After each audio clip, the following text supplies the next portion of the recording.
करवाते हैं इन दोनों रिक्शों की रेस। अब देखते हैं इन दोनों में से कौन जीतता है।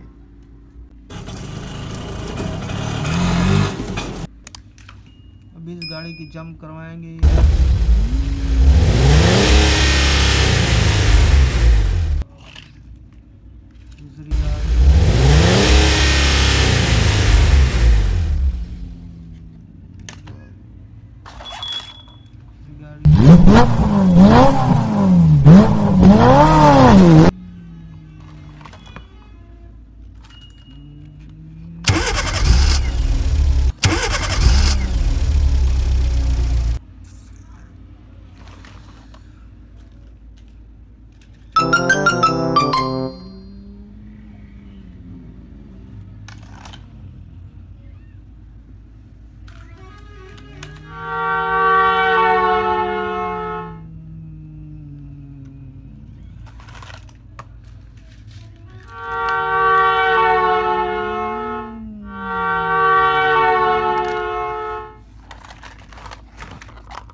दूसरी भी जंप करवाएंगे।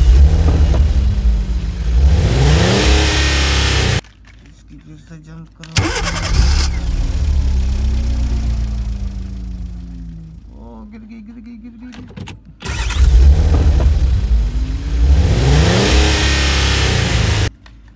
ये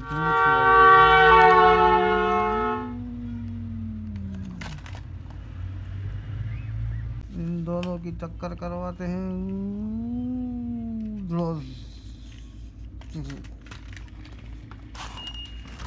दोनों की